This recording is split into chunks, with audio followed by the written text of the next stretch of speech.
Prabowo Subianto, mantan Komandan Jenderal Kopassus yang kini menjadi Presiden Republik Indonesia ke-8 menganggap Jenderal Purnawirawan Luhut Binsar Panjaitan sebagai abangnya yang ia hormati.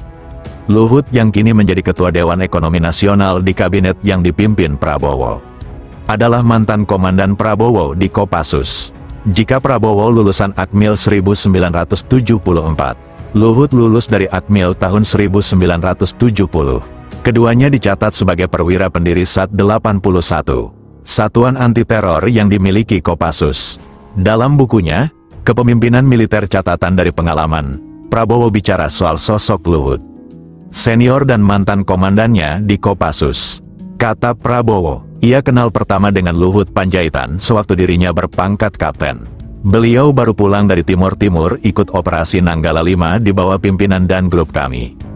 Letnan Kolonel Sugito, saya ingat yang terjun di Dili pada saat itu banyak unsur pimpinan grup 1.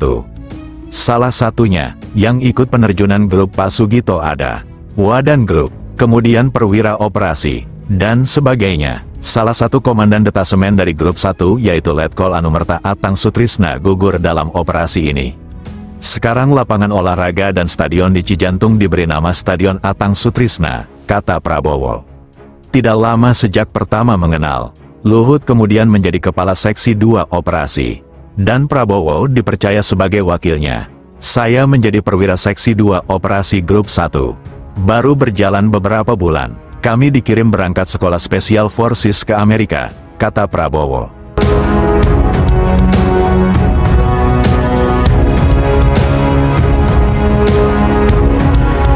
Prabowo melanjutkan ceritanya. Pada 1981 setelah kembali dari Amerika, ia bersama Luhut dipanggil oleh Jenderal Benny Murdani.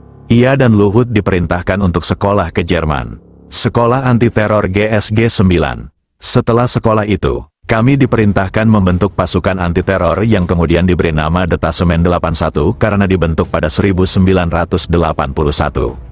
Tidak lama kemudian, Detasemen 81 berhasil dalam operasi pembebasan sandera di Woyla. Ini adalah salah satu peristiwa pembebasan sandera yang paling terkenal di dunia pada saat itu, ujar Prabowo.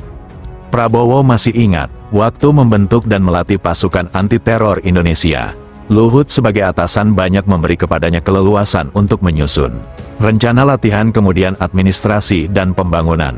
Oleh Luhut, Prabowo juga diberikan tanggung jawab pembangunan pangkalan maupun pengorganisasian. Kami bekerja sebagai tim yang cukup baik, katanya. Tapi Prabowo mengakui, kadang sifat dirinya dengan Luhut yang sama-sama alpa, akhirnya juga sering terjadi percikan-percikan. Gaya kepemimpinan dan kepribadian ia dan Luhut sama-sama keras. Hal yang saya lihat, yang saya pelajari dari Pak Luhut adalah orang yang tegas, berkemauan keras. Beliau juga punya fisik yang baik. Beliau memimpin dari depan. Beliau sering lari, dan lari beliau selalu di depan. Saya memang tidak sekuat beliau larinya. Maklum, mungkin ini genetika. Saya sering berseloroh orang-orang luar Jawa itu biasanya lebih kuat daripada orang dalam Jawa karena di luar Jawa kampung-kampung itu jauh. Mungkin pada saat itu genetikanya menjadi kuat lari, kuat jalan, kata Prabowo. Menurut Prabowo, Luhut sering memimpin dari depan. Jenderal Luhut juga penembak yang hebat. Tidak hanya itu, Luhut juga orang yang teliti dalam perjalanan. Akhirnya beliau sesko. Saya pun sekolah Suslapa. Kami berpisah dan jarang lagi bertugas bersama.